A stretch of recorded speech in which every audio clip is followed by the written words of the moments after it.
En los últimos días se suceden los titulares sobre el regreso de la crisis sanitaria a niveles de marzo y abril. Pero las cifras, una vez más, se están analizando muy mal. No estamos ni de lejos en esa situación. En este vídeo vais a encontrar la explicación de lo que está pasando realmente. Como os expliqué en vídeos anteriores, la cifra de casos no sirve para conocer la evolución de la pandemia, porque los test no se realizan en España ni con criterios estadísticos ni de manera homogénea. Las cifras que tenemos que mirar son las de hospitalizaciones y fallecidos, como hice en marzo cuando estimé en base a ellas correctamente los actuales 30.000 fallecidos oficiales y 40.000 reales. Y en estas dos curvas estamos en niveles de junio, el punto más bajo de la pandemia, no en niveles de marzo y abril. Y no solo llevamos 2 meses en niveles mínimos de pandemia, es que además son los mismos niveles que Alemania y que los mejores países de Europa.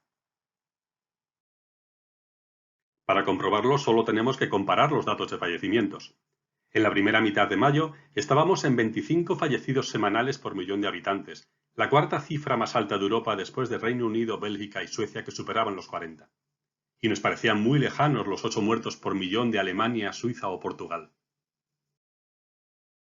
Comparado con esas cifras, ahora estamos por debajo de un fallecido semanal por millón, es decir, menos de 40 fallecidos totales por semana, un nivel de mortalidad similar al de los accidentes de tráfico, y un nivel no muy diferente de los 0,4 de Alemania o los 0,6 de Suiza.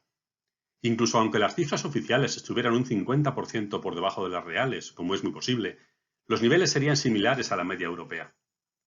Son cifras que no se mencionan y que no merecen en absoluto los mensajes negativos de Alemania, del resto de Europa, de la Organización Mundial de la Salud y por desgracia también de nuestros sensacionalistas medios de comunicación.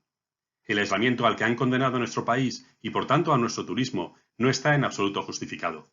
Hasta ahora. Antes de que penséis que formo parte de la corriente negacionista, nada más lejos de la realidad. De hecho, aquí os dejo los datos de los populistas y negacionistas Estados Unidos, México y Brasil, que rondan los 30 fallecidos semanales por millón, cifras similares a los peores momentos de Europa de hace 3 meses, y sin que ninguno de ellos muestre una tendencia decreciente, más bien al contrario. Entonces, si las hospitalizaciones y fallecimientos no están subiendo, ¿por qué estamos en un nivel de casos similar al de marzo y abril? En marzo y abril solo se hacían test a los que tenían síntomas graves y se presentaban en un hospital a comprobarlos. Ahora, sin embargo, por cada persona con síntomas que se presenta en un hospital o un centro de salud y obtiene un PCR positivo, se hacen test a sus contactos y como estos tienen muchas más probabilidades de haber sido contagiados que el resto de la población, por cada contagiado que salía antes ahora salen 3 o más, los famosos brotes. Por desgracia, seguimos sin hacer test con criterios estadísticos, que es el planteamiento correcto.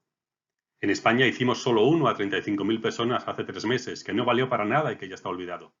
Y ahora alguna comunidad hace test aleatorios, también con una mínima utilidad. Con esto no quiero decir que estemos en una situación estupenda y que podamos lanzarnos a la calle como hemos hecho en las últimas semanas, porque lo que estamos haciendo desde mediados de julio ya no es relajamiento, es irresponsabilidad. Llevamos ya 2 semanas en las que no conseguimos mantener la estabilidad de junio y julio, y deberíamos recordar que el desastre de marzo se fraguó en 15 días de descontrol. Si acercamos la foto de los últimos 3 meses, se ve claramente que aunque la incidencia semanal se mantiene por debajo del 5% respecto a los niveles de marzo y abril, hemos triplicado las cifras de junio. Es urgente, por tanto, reflexionar. Ante todo, es importante que nadie piense que es una segunda ola mundial a la que podamos volver a echar la culpa, porque esta tendencia solo ha cambiado en España.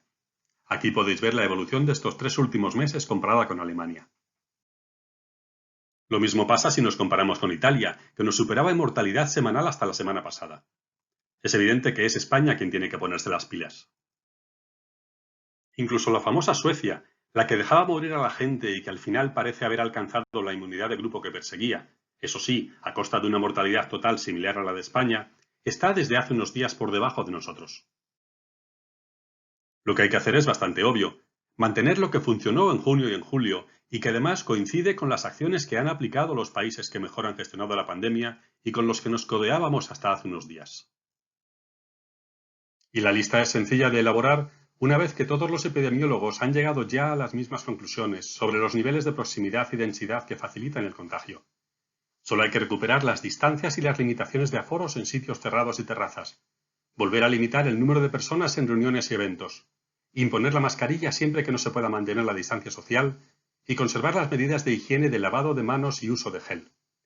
Y no es necesario introducir medidas que ningún país aplica ni ningún especialista recomienda, como la obligatoriedad de las mascarillas en lugares abiertos donde se pueda mantener la distancia social. Ni hay que ser alarmista pensando que nos vamos a contagiar si nos cruzamos con una persona por la acera contraria, ni caer en la complacencia o la negación absurda que está llevando al desastre a los países del otro lado del charco. Solo hay que aplicar sentido común. El análisis correcto de los datos requiere talento.